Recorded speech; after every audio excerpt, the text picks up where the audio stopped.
So what does the great outdoors mean to you? What does the great outdoors mean to me, alright?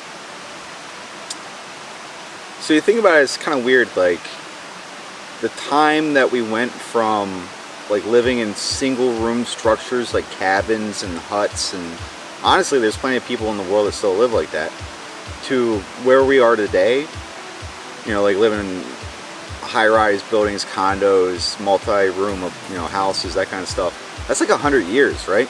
And in like 100 years, we deviated from a format that we lived in for like the last 13,000 years to where we're at now. So we've like replaced a lot of that.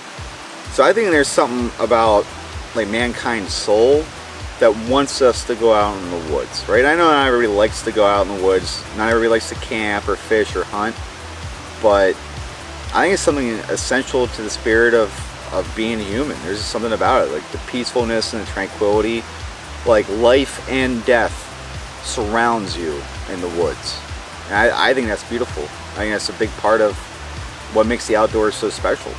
What does the outdoors mean to you? So I'm not as philosophical as Murr, so I would say it means tranquility and getting away from the social media and life. Getting back to the roots of what mankind really was. You know, building fire, finding shelter. Obviously Murr finds shelter a little differently than I do. I'm a little more modern. But you know, just getting away from things. Like out here we don't have any cell phone service.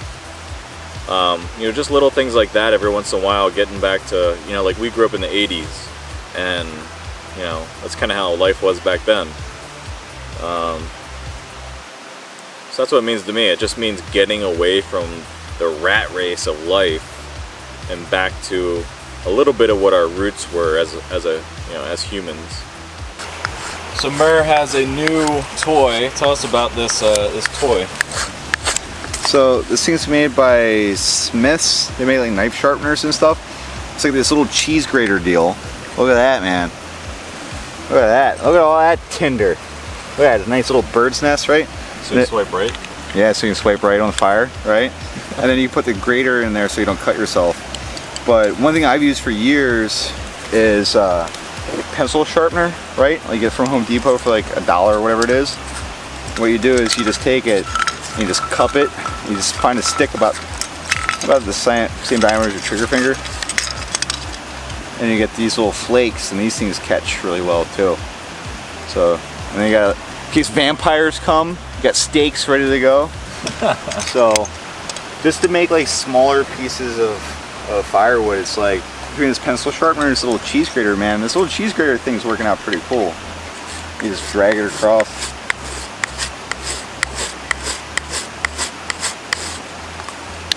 See that? That's a fair amount in such a short period of time. It doesn't exert like a ton of energy either. Yeah. I'm gonna check that out and buy one. Yeah, Smiths.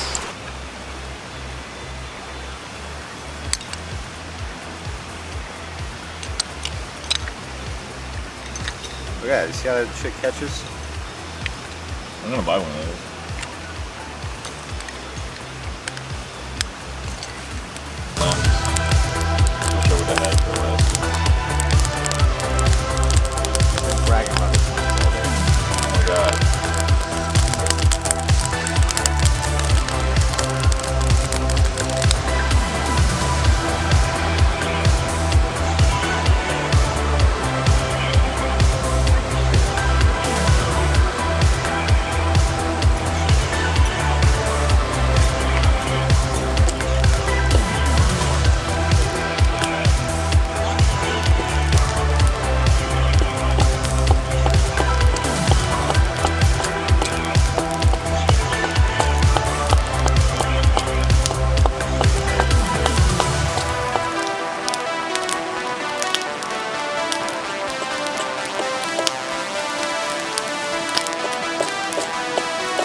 All right, well, Adam and I are over here with our bag meals.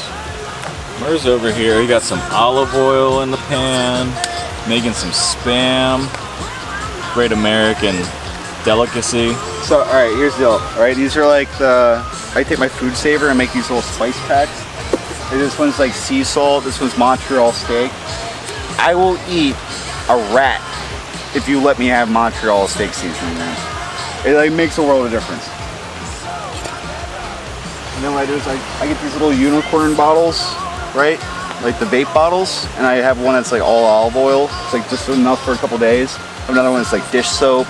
I have one that's like lighter fluid, and like I get the color coordinated caps, and I segregate them because you don't want to put lighter fluid in place with olive oil.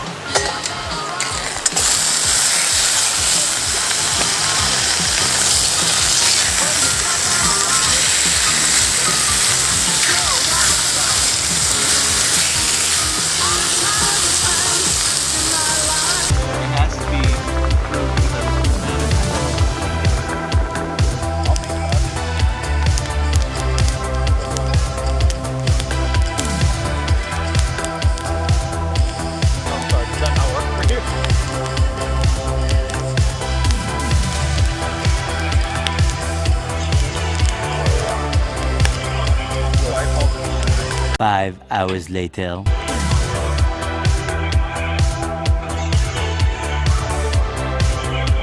So this is normally what happens when Murr comes on a trip. He's a late sleeper. Always a late sleeper. As you can see back there. He's chilling like a villain. While we're up here trying to get something going with the fire again. So we'll get out of here soon enough. Maybe? Possibly?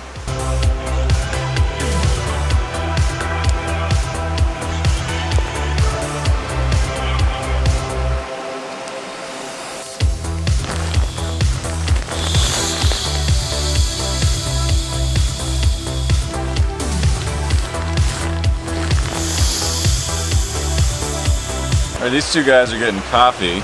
Nate percolated some. Percolate. I'm not drinking coffee because I would want all kinds of cream and sugar, and I can't have that. But I can't have it right now. I'm intermittent fasting, can't do it. But when we get on the road, I might stop somewhere and get some. I remember the old days where you weren't such a little girl about things.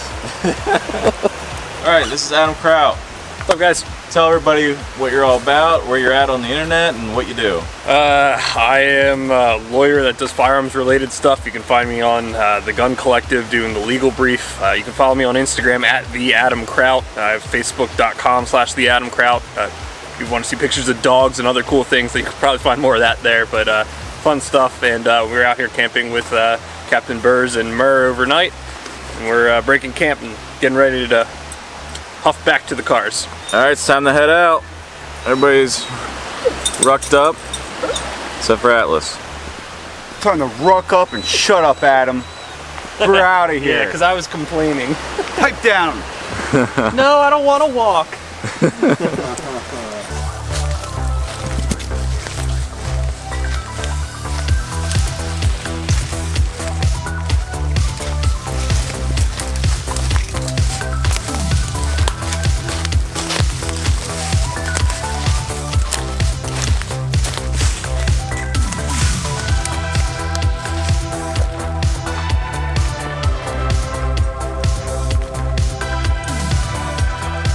So what did you guys think? Great hike, great fire, great food, great people, great dog.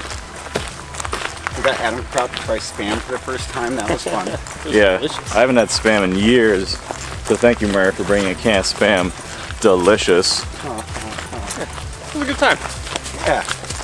Even though it's only an overnighter, man, just get out in the woods. Just get out in the woods. Refreshing. Just getting away for a little bit. We get out of here and turn our phones back on, and it's like a million missed texts, phone calls, people angry at you. Why are you ignoring me? Just makes you want to come back out here more. Freedom, baby.